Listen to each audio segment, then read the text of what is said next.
Assalamualaikum warahmatullahi wabarakatuh. Baik, bersama saya lagi. Selamat datang di channel saya ya, di materi-materi perkuliahan yang saya share di YouTube. Baik, silakan untuk memperbesar volume handphonenya ya, kalau nonton lihat handphone, karena memang recordingnya agak sedikit newbie lah di sini ya. Jadi mengandalkan tools yang sekali record aja. Baik, kita mulai saja. Masuk lagi ke materi mengenai requirement gathering. Ya, materi ini bertujuan untuk share mengenai apa saja sih yang ada di dalam requirement gathering itu. Baik, kita lihat aja di slide pertama. Requirement is ya, kebutuhan adalah yang pertama adalah menangkap tujuan dari sistem. Jadi apabila kita mengacu pada rekayasa perangkat lunak ya, kalau ingin membuat suatu perangkat lunak itu berarti kita harus tahu tujuannya dulu gitu ya. Nah, perangkat lunak seperti apa yang akan dibuat? Lalu fungsi-fungsi apa saja yang nanti akan bisa dieksekusi oleh perangkat lunak itu. Nah, di sini tujuan dari sistem adalah membangun suatu perangkat lunak yang berkualitas tentunya. Maka dari itu requirement itu akan menjadi acuan ya, apakah nanti suatu kebutuhan itu akan bisa digunakan atau bisa beroperasional dengan baik atau tidak nantinya. Jadi target dari requirement itu adalah kebutuhan yang nanti dieksekusi dengan bantuan perangkat lunak itu harus bisa dioperasikan dengan benar gitu ya. Jadi di sini requirement bukan sekedar hanya menulis saja gitu ya, bukan sekedar hanya memenuhi keinginan customer atau user saja gitu ya. Tapi memang ada goal yang diharapkan dari kebutuhan requirement ini. Karena nantinya ketika perangkat lunaknya udah selesai dibuat, itu biasanya diverifikasi dan divalidasi dari requirement yang ada. Lalu requirement adalah sebuah gagasan yang harus diwujudkan dalam suatu software atau perangkat lunak. Nah, gagasan itu artinya adalah apabila perangkat lunak akan mengeksekusi suatu fungsi, how to execute that gitu ya. Bagaimana cara mengeksekusi itu. Jadi eksekusi suatu fungsi itu memiliki banyak sekali skenario gitu ya. Bisa dengan cara A, cara B, cara C, cara D, dan lain-lain yang kita kenal sebagai user experience. Ya, artinya dalam suatu perangkat lunak itu ketika kita ingin mengakses suatu menu gitu ya, menu itu bisa dieksekusi dengan baik dengan berbagai macam cara, kira-kira gitu. Nah, tapi di sini artinya kebutuhan itu seperti apa sih yang harus dipenuhi gitu ya. Nah, ini nanti sudut pandangnya bisa berbeda ya. Untuk aplikasi private organisasi itu berarti ada usernya yang bisa nanti dilakukan proses elicitation gitu ya, seperti wawancara dan lain-lain. Atau kalau untuk publik juga sebenarnya bisa dilakukan requirement secara kebutuhan publik lah ya. Publik itu butuhnya apa. Karena mau tidak mau perangkat lunak apapun yang diciptakan, baik dia memiliki fungsi yang sama dengan perangkat lunak lain gitu ya, itu berdasarkan kebutuhan. Misalnya perangkat lunak untuk chatting aja ya, banyak, ada WhatsApp, ada Facebook Messenger, ada BlackBerry Messenger, misalnya ada Line ya, ada WeChat dan lain-lain. Nah, siapa yang akan menggunakan aplikasi itu tentunya user yang membutuhkan aplikasi itu. Ya, jadi semuanya akan kembali ke kebutuhan mengapa aplikasi itu diciptakan. Nah, kalau misalnya kita kaitkan dengan suatu organisasi, artinya requirement itu adalah suatu sistem yang diusulkan yang nanti akan mengeksekusi banyak fungsi, di mana nanti fungsi-fungsi itu disetujui oleh para stakeholder-nya. Nah, tentu saja harus diingat di sini stakeholder itu adalah semua yang terlibat dalam pembuatan perangkat lunak ini ya. Jadi tidak hanya customer atau user, tapi termasuk juga developer ya, termasuk juga pemberi dana gitu ya, termasuk juga tester nantinya dan semuanya lah gitu ya. Jadi misalnya sudah didefinisikan ya, baik secara fungsional maupun secara teknis suatu fungsi aplikasi, dibuatnya seperti apa, diujinya seperti apa, digunakannya seperti apa, nanti tujuannya akan seperti apa, lalu biayanya berapa, gitu ya. Nah, itu semuanya sudah disetujui oleh stakeholder. Nah, tentu saja dalam memenuhi kebutuhan perangkat lunak ya yang akan digunakan oleh user, cara untuk memperolehnya adalah tidak ribet lah, intinya tidak ribet, tidak banyak aktivitas yang dilakukan, namun bisa efektif. Artinya semua informasi yang didapatkan dari user ya, itu semuanya harus singkat dan ringkas serta mudah dimengerti oleh siapapun nanti yang akan menggunakannya. Kemudian tidak hanya memenuhi kebutuhan individu gitu ya, tapi memenuhi kebutuhan organisasi. Artinya tidak ada kepentingan politik yang nanti akan menjadi kebutuhan dalam pembangunan perangkat lunak, gitu ya. Lalu telah disepakati bahwa kebutuhan ini memang diperlukan bagi suatu organisasi untuk biasanya menunjang bisnis yang mereka sedang lakukan sekarang, gitu ya.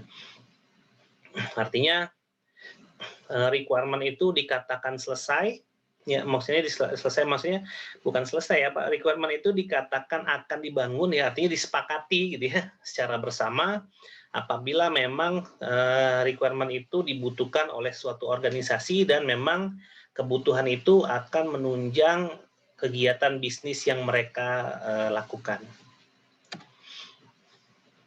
Nah, kalau menurut IEEE, a condition or capability needed by a user to solve a problem or achieve an objective. Jadi di sini adalah requirement itu adalah suatu kondisi gitu ya, atau kemampuan ya, yang diperlukan oleh user untuk menyelesaikan masalah mereka atau untuk mencapai tujuan yang mereka inginkan gitu ya. Nah, itu sebenarnya sama seperti tujuan daripada perangkat lunak. Jadi perangkat lunak itu biasanya dibuat itu untuk menyelesaikan permasalahan, gitu ya, atau bisa untuk mencapai tujuan.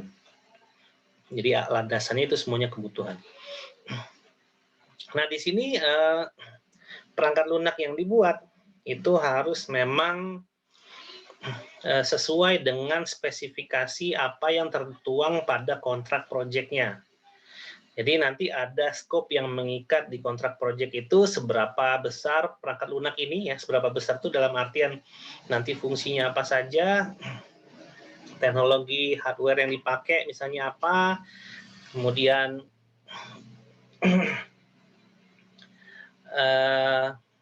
layanan-layanan di luar itu misalnya ya, layanan nanti akan secara operasional misalnya bisa jadi kan tidak memiliki server sendiri tapi di hosting. Nah, itu juga harus ada gitu ya. Karena ketika perangkat lunak ini nanti diserahkan, itu akan menjadi tanggung jawab bagi pemilik perangkat lunak gitu ya. Lalu perangkat lunak juga harus dibuat sesuai dengan standar. Maka perangkat lunak itu tidak hanya aplikasinya nanti yang akan didelivery, tapi ada layanan dan ada dokumentasinya juga gitu ya. Kemudian ada dokumen-dokumen yang yang formal lah ya untuk mengikat untuk mengeksekusi ya perangkat lunak ini yang nanti akan dibuat. Jadi ada dokumen proses, nanti ada dokumen produk.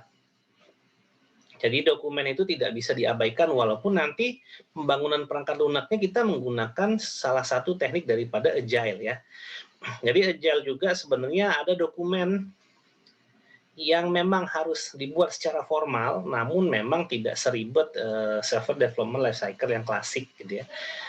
Agile tetap ada reportingnya, ya ada daily report, dia ada weekly report, ada MOM, ya MOM itu kepanjangannya lupa saya, memo, minute of meeting gitu ya, dan lain-lain itu juga ada gitu ya. Nah, requirement yang bagus itu syaratnya seperti apa? Yang pertama itu tidak ambigu. Jadi suatu requirement itu bisa dinyatakan dengan jelas kebutuhannya seperti apa. Jadi tidak mengandung kata-kata atau kalimat atau paragraf yang ambigu sehingga nanti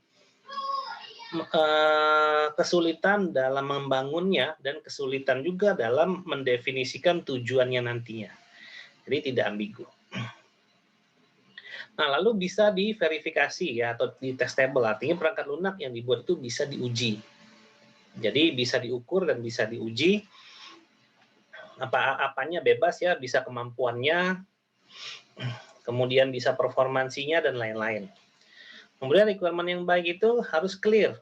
Clear itu artinya konsisten, singkat ya, simple sama presisi. Jadi requirement itu tidak perlu bertele-tele gitu ya. Tidak perlu misalnya hampir tiap hari rapat hanya membahas requirement aja gitu, nggak perlu. Jadi kalau memang requirement itu sudah sesuai ya dan sepakat, maka bisa di-lock requirement itu dan nanti siap untuk dieksekusi pembangunannya.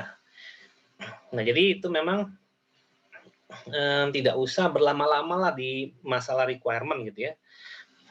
Apalagi nanti menggunakan agile, yaitu nanti requirement-nya itu bisa dimunculkan sesuai dengan sprint. Kalau pakai Scrum itu sesuai dengan sprint-nya nanti masing-masing. Lalu correct itu artinya harus benar ya. Requirement yang baik harus benar, artinya yang dibutuhkan memang akan menunjang bisnis ya. Jadi tidak ada unsur politik pribadi terhadap kepentingan ya. Jadi murni aplikasi yang dibangun itu kebutuhannya adalah untuk memaksimalkan dan mengefisienkan para usernya dan menunjang semua kebutuhan bisnis dari organisasi. Biasanya memang membangun perangkat lunak ini ya dari visi dan misi sih ya, atau dari Renstra ya, rencana strategis organisasi tersebut. Lalu visible ya, realistic and possible, artinya memang perangkat lunak ini yang akan dibuat itu secara realistik itu bisa diwujudkan. Jadi menggunakan teknologi-teknologi yang ada sehingga memang realistis gitu ya. Jadi jangan sampai perangkat lunak itu akhirnya jadi tidak realistis karena memang teknologinya belum ada misalnya. Atau memang ternyata marketingnya yang ngeselin gitu ya. Kadang-kadang marketing itu kan, oh iya Pak, software ini bisa A, bisa B, bisa C, ternyata kan tidak gitu kadang-kadang. Atau bisa pun cuman caranya muter-muter. Nah, seperti itulah kira-kira gitu ya. Dan memang harus bisa diimplementasikan. Bisa dibuat maksudnya, bisa dibuat dan bisa diimplementasikan nanti requirement ini. Makanya requirement itu sebenarnya bisa dinilai ya, apakah ini nanti beneran bisa diwujudkan ya, berapa bobotnya. Bobot itu artinya dia termasuk requirement yang harus dieksekusi sekarang gitu ya, dalam waktu yang lama dan lain-lain gitu ya, dan seterusnya gitu ya. Lalu independen artinya requirement itu memang tadi independen, tidak ada kepentingan politik ya, namun memang terhadap organisasi. Kemudian atomic requirement itu harus sampai ke hal-hal teknis sebenarnya. Jadi tidak hanya berbicara masalah abstrak yang umum, tapi abstrak yang teknis ya. Kemudian yang terakhir implementation free ya, itu level abstrak ya. Ini ada nyambung dengan atomic. Jadi memang kalau ngomongin requirement itu agak lebih spesifik nanti ke arah abstrak yang lebih tinggi lalu ke teknis. Misalnya gini, saya ingin kampus butuh aplikasi e-learning nih misalnya. E-learning yang dibuat harus bisa mengelola nilai mahasiswa misalnya sampai dengan keluar grade akhirnya untuk tiap mata kuliah misalnya itu ya. Nah, artinya apapun nanti secara teknisnya itu harus bisa menunjang fungsi yang tadi ya. Nah, seperti apa skenario nanti yang akan dibuat ya untuk menunjang apa teknis yang tadi, nah itu bisa diselesaikan secara teknis. Artinya misalnya yang pertama untuk mengelola nilai mahasiswa ada fungsi tambah nilai misalnya untuk tiap mahasiswa. Fungsi tambah nilai ini akan ada di kuis, di UTS, di UAS, dan di tugas misalnya.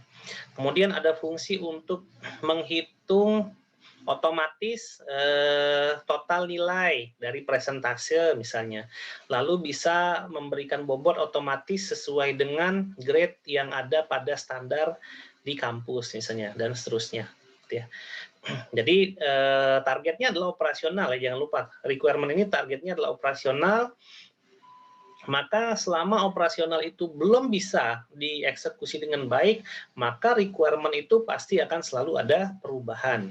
Ya, makanya di awal harus bisa nge-keep requirement agar tidak terlalu banyak perubahan. Nah, ini memang fase yang cukup penting. Ya, nah itu ada kaitannya dengan necessary tadi ya. Yang ketiga itu lupa saya ya. Setelah atomic, necessary, baru implementation free. Necessary itu memang artinya fungsi perangkat lunak itu memang penting.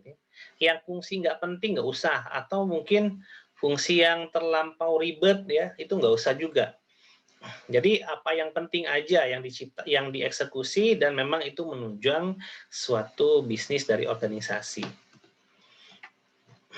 Nah, lalu yang berikutnya adalah bad requirement. Gimana ceritanya kalau requirement tidak bagus ya atau tidak lancar dilakukan? Banyak masalahnya, bisa jadi memang proyek gagal gitu ya. Ini biasanya kebanyakan software sistem analis ya itu males atau memang tidak memiliki kemampuan ya untuk membuat requirement yang baik. Bahkan perusahaan skala besar pun kadang-kadang tidak memiliki sistem analis yang baik gitu ya, sehingga banyak sekali gagal dalam menangkap requirement untuk organisasi ya dalam pembuatan perangkat lunak.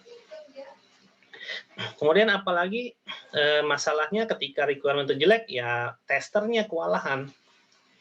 Jadi tester bingung ya, kan tester itu adalah tugasnya adalah memvalidasi dan memverifikasi apakah fungsi perangkat lunak ini sesuai dengan requirement yang diinginkan. Nah, kalau requirement-nya misalnya requirement tidak didefinisikan dengan jelas nih gitu ya. Misalnya ada request, nanti diiyain, tapi nggak dicatat gitu ya. Nah, akhirnya nanti itu dieksekusi, nanti akan divalidasi oleh testernya bingung, ini requirement, ini fungsinya ada, tapi di requirement kok nggak ada gitu ya. Nah, jadi fungsi ini harus saya uji coba atau tidak? Walaupun nanti akan saya uji coba, targetnya apa gitu ya. Nah, itu nanti akan membingungkan seperti itu.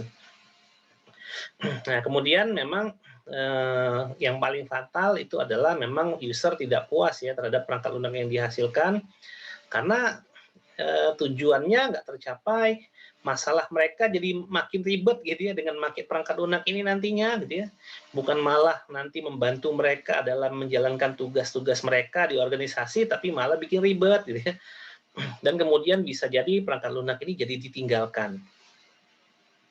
Nah, contoh nyata bad requirement itu adalah satelit Mars Limit Orbiter ya, hilang setelah menghabiskan biaya pembuatan 125 juta dolar.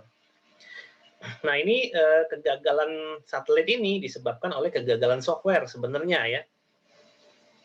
Jadi kan software itu kan tidak berdiri sendiri ya, dia ada hardware juga ya yang nanti akan menjadi lingkungannya. Malah ini akan di-embed ke dalam suatu mesin gitu ya. Nah, ketika software gagal beroperasi itu bisa menyebabkan mesin pun gagal beroperasi sehingga hanya salah beberapa baris kode itu ya bisa hilang 125 juta dolar. Itu banyak ya. Jadi memang ketika requirement itu tidak didefinisikan dengan baik, biaya operasional bisa membengkak nantinya dari sisi developer tentunya.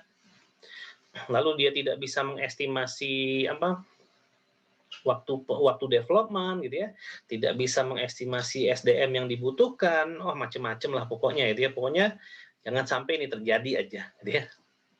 Karena dari pengalaman saya ya walaupun kerjasama dengan perusahaan ternama juga ternyata ya banyak ya yang tidak membuahkan hasil gitu ya, yang masih melakukan hal ini maksudnya. Baik, ini adalah beberapa poin mengenai gagalnya proyek, apa saja penyebab gagalnya proyek. Ini memang data yang lama ya, data tahun 94, 95, 96 yang dulu dipublish, cuman saya rasa di zaman sekarang ini yang saya alami tetap related sih gitu ya.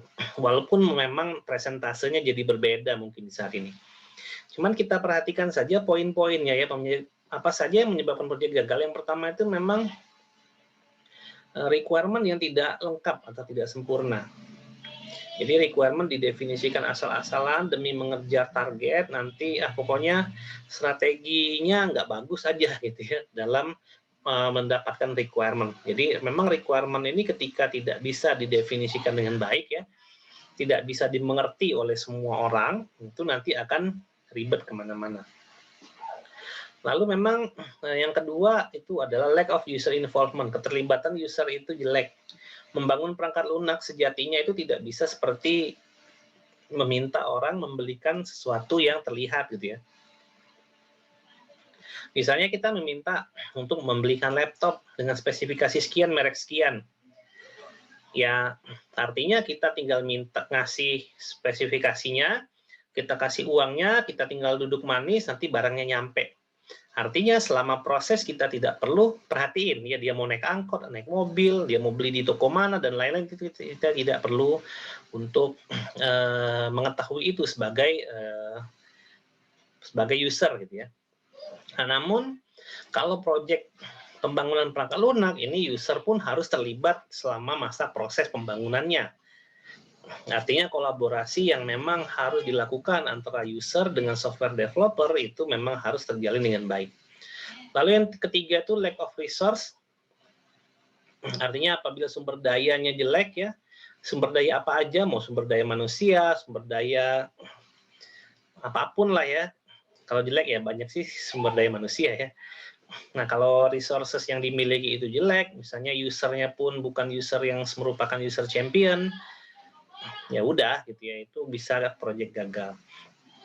Kemudian ekspektasi yang tidak realistis itu juga sama, terlalu tinggi ekspektasinya atau karena marketingnya juga yang salah mungkin gitu ya.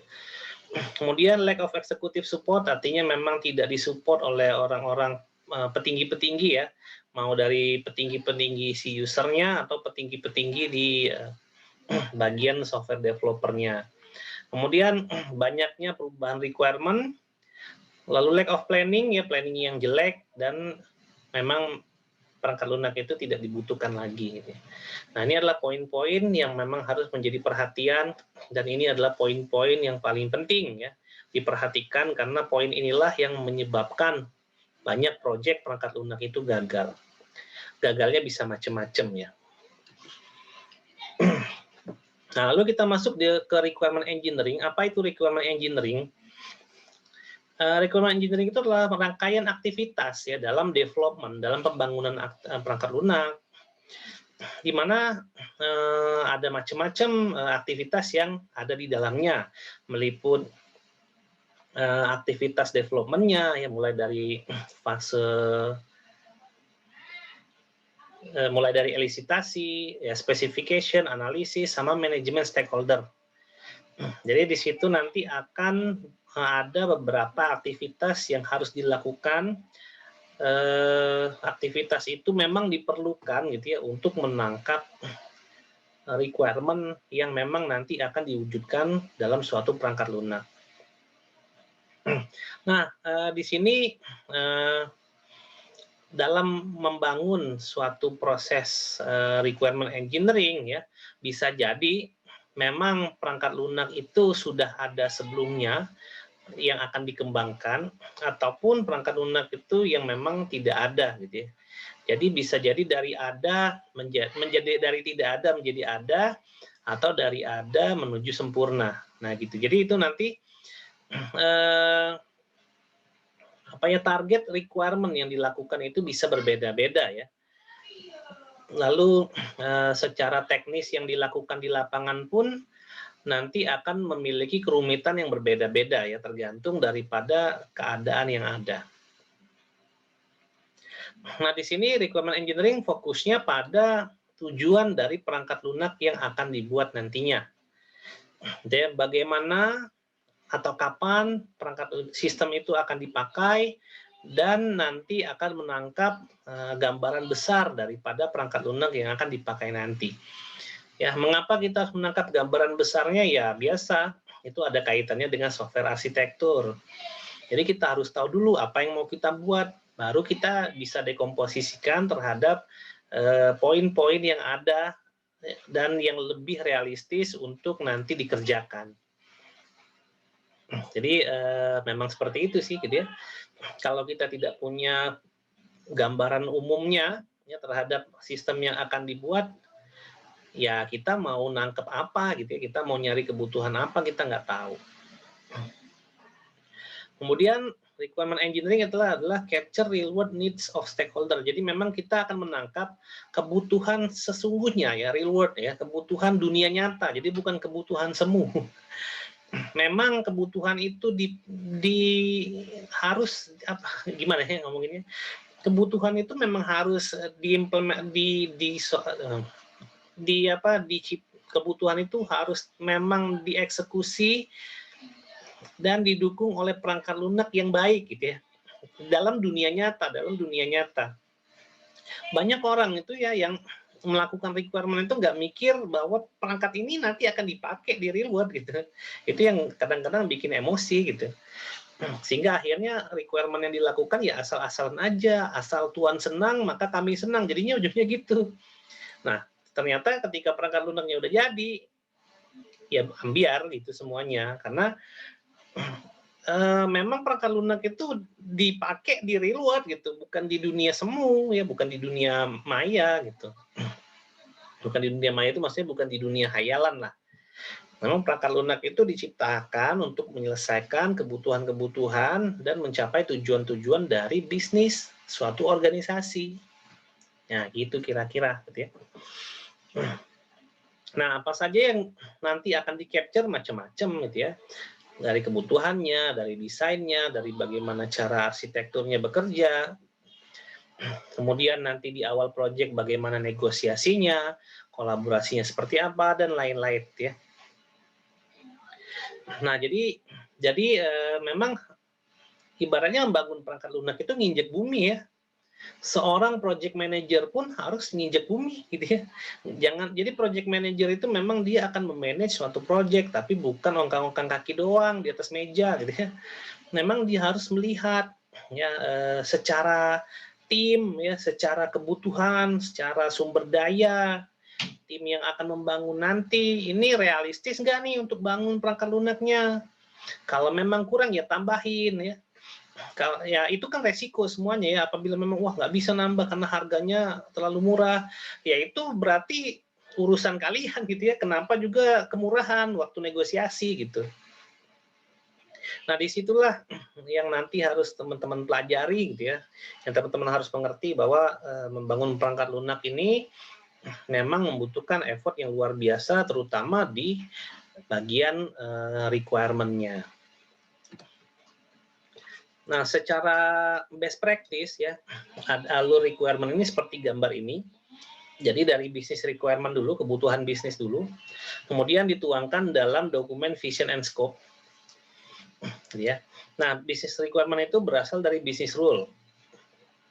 Jadi dari prosedur, dari Renstra lah ya, dari visi misi dan lain-lain. Kemudian diturunkan ke user requirement, ke kebutuhan user. Nah, ini juga sama biasanya dari business rule juga. Ya, kebutuhan bisnis menggunakan bahasa bisnis biasanya. Kebutuhan user adalah menggunakan bahasa-bahasa yang kita dapatkan dari user. Nah, hasilnya berupa user requirement document. Nah, disitulah kita definisikan fungsional requirement, ya, sistem dan non-functional requirement atau sistem requirement. Nah, ketika kita akan mendefinisikan functional requirement, kita butuh business rule, kita butuh quality attribute, artinya capaian-capaian kualitas yang ada, apa aja, gitu ya.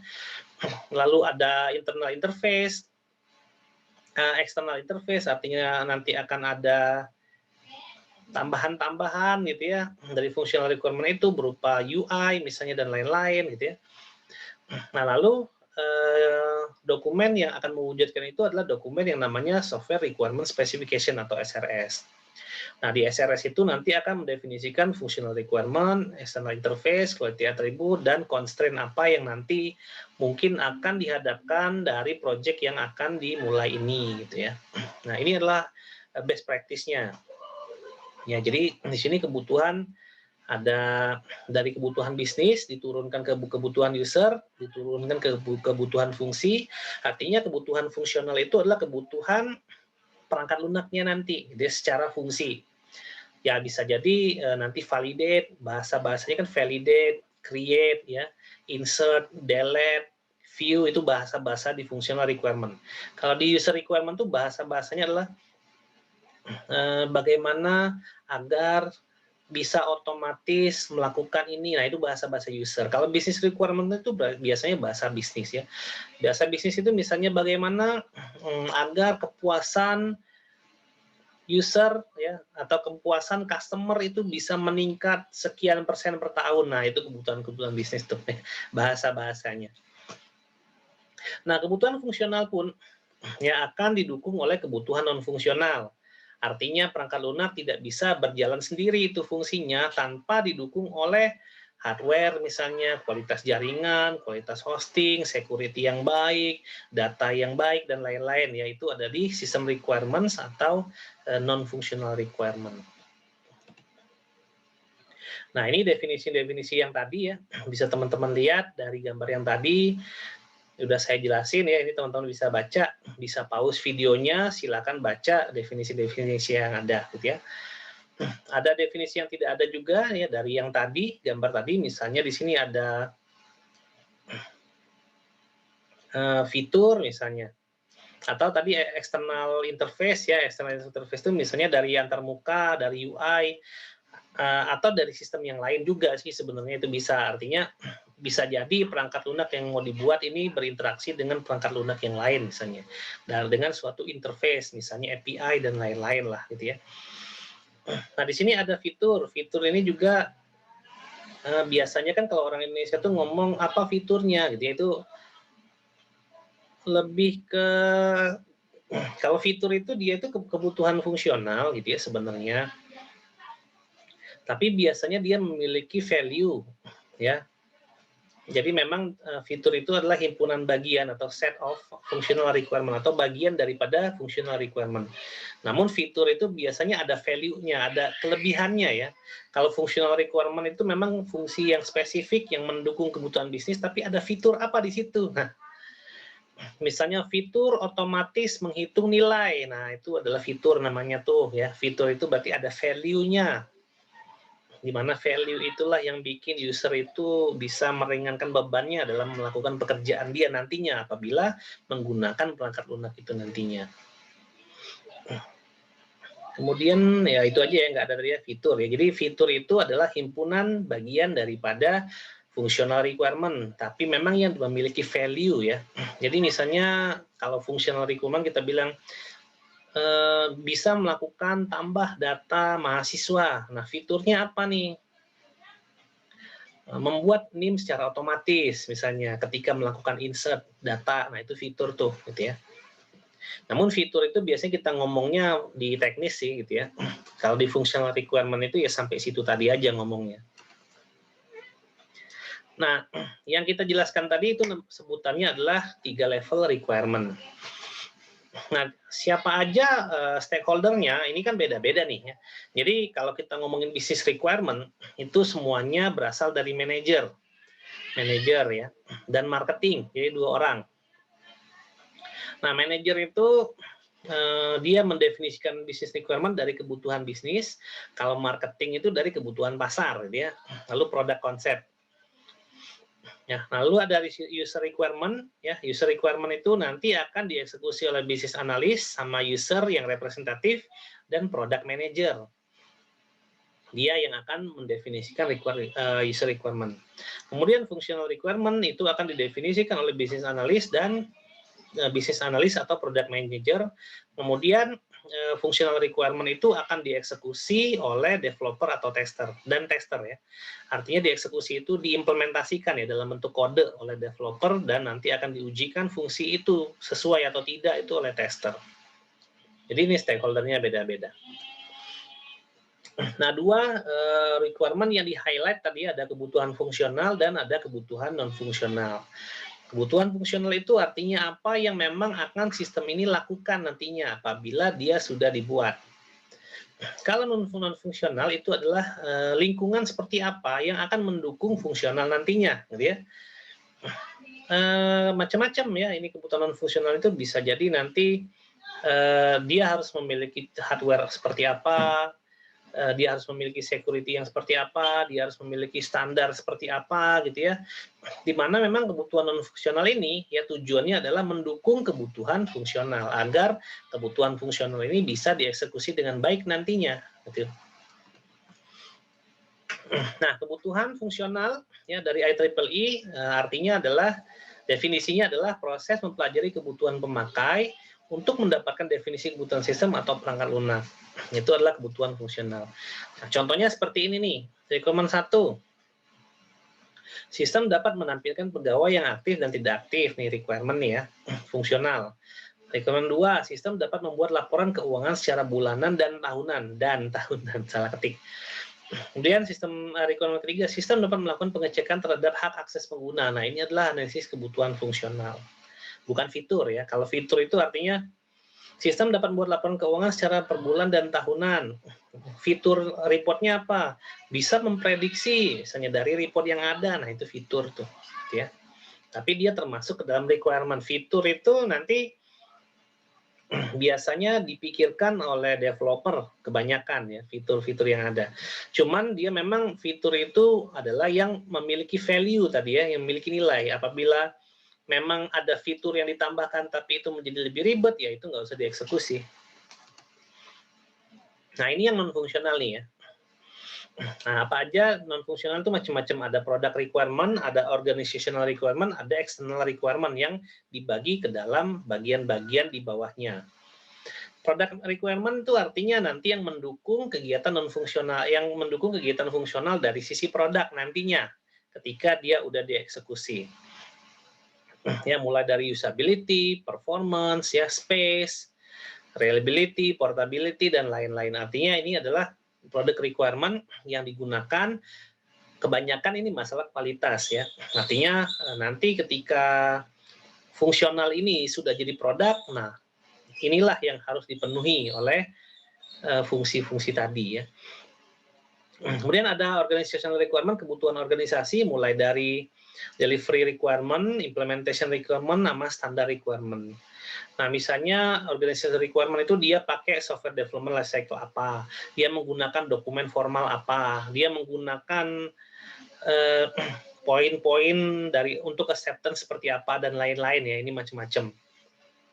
Ya. Kemudian ada external requirement itu berarti ada kebutuhan eksternal ya seperti interoperability, etik, dan nanti etik ada lagi aturan legislatif, ada privacy sama safety. Nah, aturan-aturan eksternal itu artinya perangkat lunak itu memang secara copyright harus jelas ya, identitasnya jelas, tidak menyalahi aturan negara misalnya gitu ya, lalu memiliki tingkat privacy yang baik ya, lalu tingkat security yang handal dan lain-lain ya.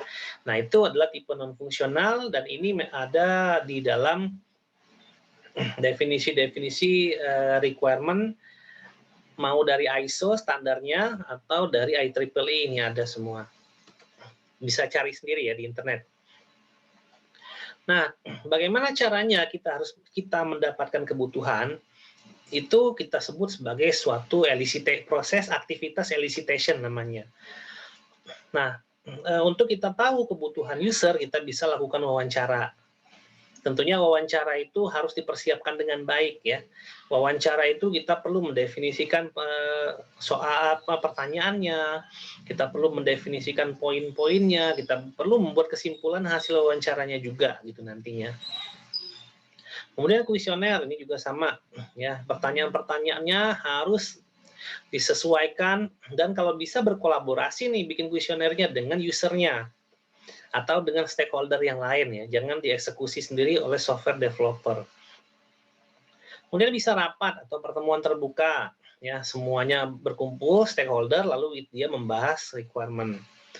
Atau bisa prototype nih, dengan cara softwarenya disajikan terlebih dahulu, nanti apa yang sesuai dilanjutkan, dieksekusi, di acceptance ya disetujui, apa yang tidak sesuai itu bisa dimodifikasi. Atau bisa melakukan observasi langsung ke lapangan untuk melihat bagaimana organisasi ini bekerja gitu ya, dan nanti bagaimana kira-kira solusi yang akan disajikan dalam bentuk perangkat lunak nantinya. Nah, Requirement ini adalah fase yang paling penting ya dalam software development. Ya, apabila requirement ini tidak bisa didefinisikan dengan baik, maka penyebab yang terjadi adalah proyeknya kebanyakan gagal tadi ya. Nah, ini adalah gambar yang sering diceritakan ya, bukan hanya oleh saya, oleh orang lain juga dalam mengilustrasikan kebutuhan perangkat lunak yang kurang tepat. Ya, bisa dilihat di gambar pertama, how the customer explain it, bagaimana konsumen menjelaskannya. Ya, artinya kita lihat di terakhir ya, what the customer really needed ya. Jadi bagaimana customer menjelaskan dia butuh apa, nanti apa yang ditangkap oleh konsumen itu dimengerti oleh project leader-nya seperti apa. Jadi ibaratnya pertama ayunan, kata customer-nya, tingkat 3 gitu ya.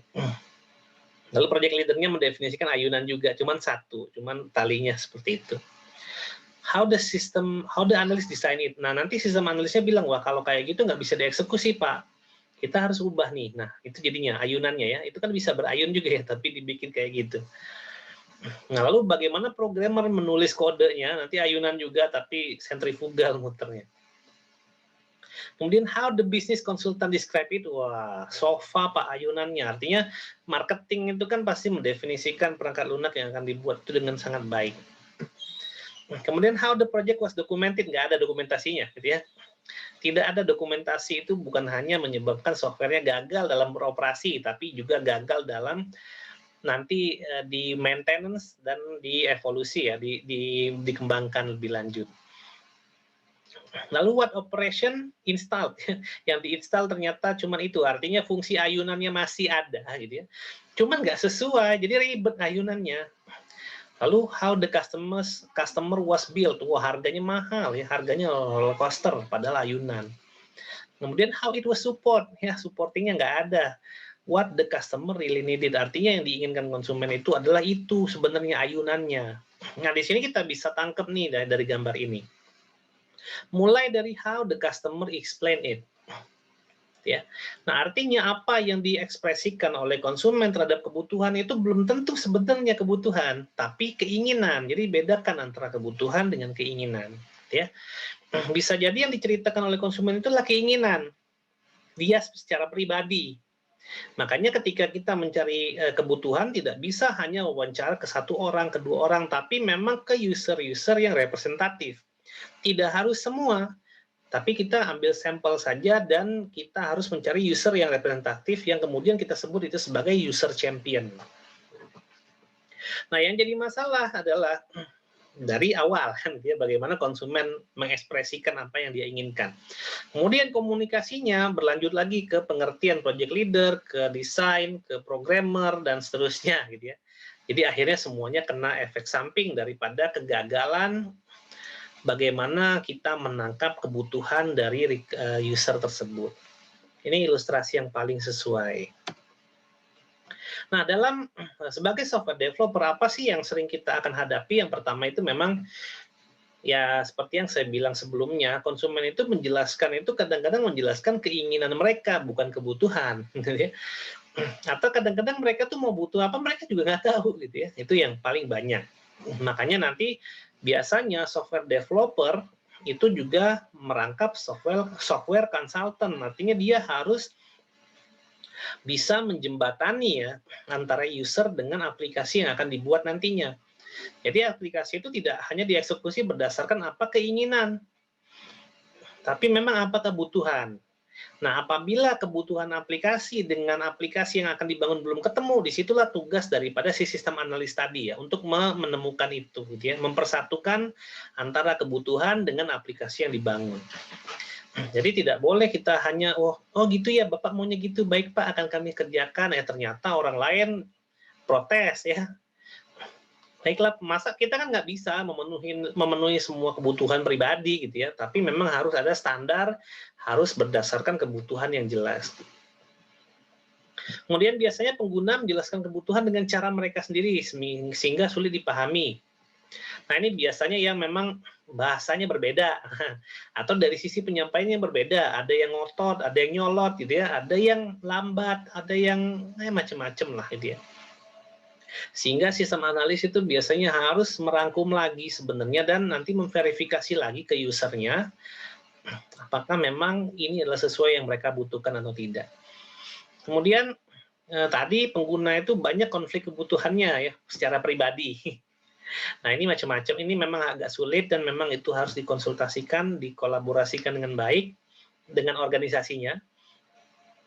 Kemudian ada faktor politik biasanya yang memang harus dihadapi, itu yang bikin sulit karena misalnya customer di dalam suatu organisasi juga bertanggung jawab atas selesainya proyek itu, dia bukan cuma software developer aja.